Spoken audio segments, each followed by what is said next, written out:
আগৰ যুগ যে এতিয়া আৰু নাই হেতু কথা মানুহে উপলব্ধি কৰিবলৈ হ'ল আৰু আপুনি চাব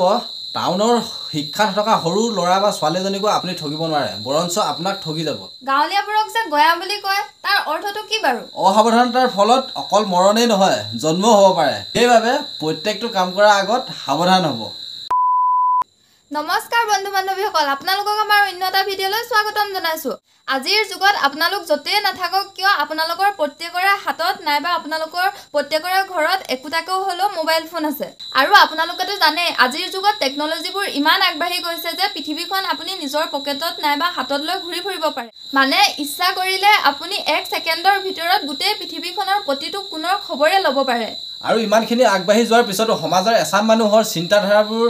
কিয় ইমান পিছ পৰি আছে বাৰু লাগিলে তেওঁ গাঁৱতে থাকক বা চহৰতে সোশ্যাল মিডিয়াত পোৱা প্ৰতিটো খবৰ চহৰত থকা জনে যিটো খবৰ পাব সেই একেটা খবৰ গাঁৱত থকা মানুহজনেও পাব মানে আজি আমি আলোচনা কৰিব বিচাৰিছো যে সাধাৰণতে গাঁৱত থকা মানুহ আৰু চহৰত থকা মানুহৰ মেন্টেলিটিবোৰ সাধাৰণতে কেনেকুৱা বলক তেন্তে আজিৰ ভিডিঅ'টো আৰম্ভণি কৰোঁ চাওক গাঁও আৰু চহৰৰ মাজত যেতিয়া পাৰ্থক্য বিচাৰো প্ৰথমে মই চহৰৰ মানুহবিলাকৰ কথাকে কওঁ যাৰ ওচৰত টকা আছে তেওঁ চহৰত সুন্দৰকৈ থাকিব পাৰে কাৰণ তাত চব টকাৰ খেলা যদি টকা নাই তেন্তে একো নাই গাঁৱত কি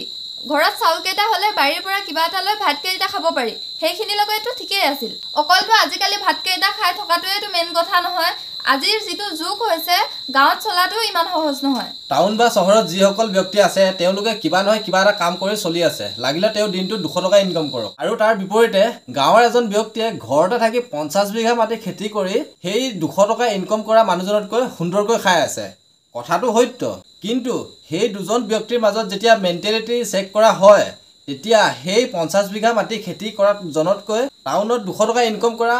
মানুহজনৰ মেন্টেলিটি হাই ওলাব কিয় জানে নে সেই 200 টকা ইনকাম কৰা মানুহজনে পৃথিৱীখন ভালকৈ দেখা পাইছে যে পৃথিৱীখন কেনেকুৱা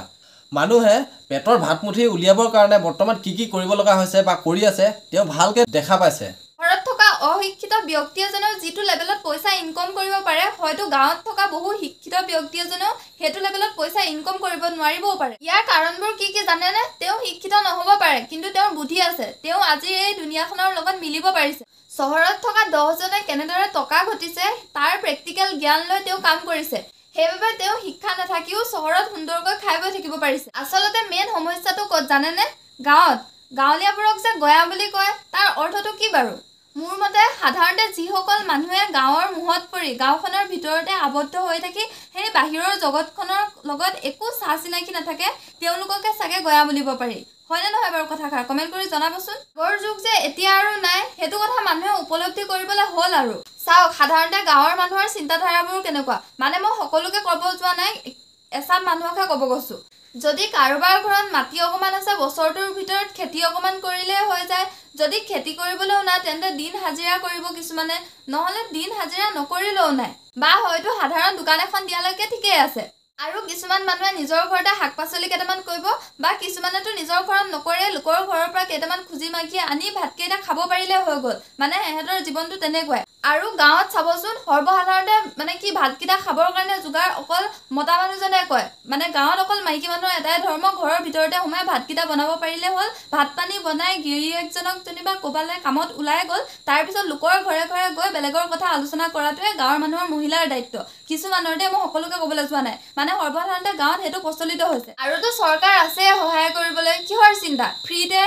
মাহেকৰ মূৰত চাউল কেইটা পাইছে আৰুতো এইবোৰ নানা আঁচনি দিছে অৰুণোদয় কিবা কিবি সেইবোৰৰ পৰাতো টকা পইচা আহে সেইবোৰে দিয়ে যেনে তেনে জীৱনটো চলাই গৈ আছে আৰু গাঁৱৰ মানুহৰ আৰু এটা চিন্তাধাৰা আছে যে এই যে ঘৰত আজি যেনিবা দুটা মানুহ 5 কেজি কে 10 কেজি চাউল পাব মানে যাৰ যাৰ BPL কাৰ্ড আছে আৰু যাৰ ঘৰত 3টা মানুহ তেওঁ 15 কেজি পাব তেওঁলোকে ভাবি নাচায় যে তেওঁলোকৰ ঘৰত 3জন মানুহ কাৰণে 15 কেজি পাছে এজনৰ ভাগত 5 কেজি পৰিছে তেওঁলোকে অকল এটোৱে ভাবে যে তেওঁলোকে বেছি চাউল পায় আমি কমকে পাওঁ সেইকাৰণে জনসংখ্যা বঢ়াটোৱে যে কাম হেতুৱে ভাবে স্মুথ কথা হিমানে আৰু চিন্তা কৰিব পৰা শক্তি নাই চিন্তা হিমানলৈকে সীমিত সেইকাৰণে কৈছো অসাৱধানতাৰ ফলত অকল মৰণেই নহয় জন্মও হ'ব পাৰে সেইবাবে প্ৰত্যেকটো কাম কৰাৰ আগত সাৱধান হ'ব আজিকালি অৱশ্যে বহুতখিনি পৰিৱৰ্তন হৈছে তথাপিও কিছু ঠাইত আমি কোৱাৰ দৰে আজিও চলি আছে হয় নহয় কমেণ্ট কৰি জনাবচোন এইবোৰ কি কাৰণে হৈছে জানেনে একমাত্ৰ জ্ঞানৰ অভাৱ সেইকাৰণে তেওঁলোকে আজিৰ দুনিয়াখনৰ লগত মিলিব পৰা নাই ক'ৰ পৰা মিলিব? যদি এনি টাইম ঘৰখনৰ ভিতৰতে সোমাই থাকে, গাঁওখনৰ বাহিৰে যদি কোনো ঠাইলৈ ফুৰিব বা চাব নাযায়, তেতিয়াহ'লে শিক্ষাটো ক'ত পাব? দুনিয়াখন কেনেকৈ গম পাব যে কেনেকুৱা? আপুনি চাব,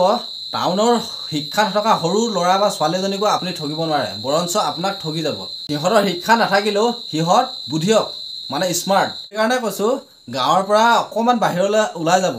কমচে কম দুটা কথা শিকিব পাৰিব। কাম কৰিব নগ'লেও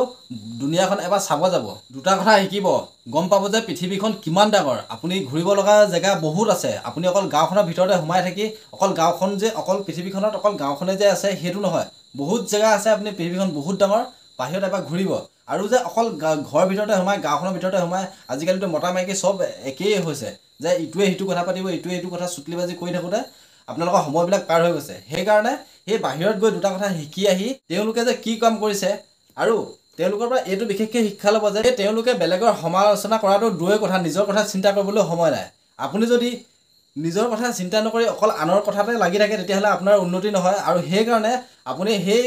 শিক্ষাবিলাক লৈ আনৰ সমালোচনাবিলাক বাদ দি নিজক লৈ ব্যস্ত হওক, কৰ্ম কৰক, আৰু নিজৰ উন্নতি হোৱাৰ লগতে গাঁওখনৰ উন্নতি হ'ব। ধন্যবাদ।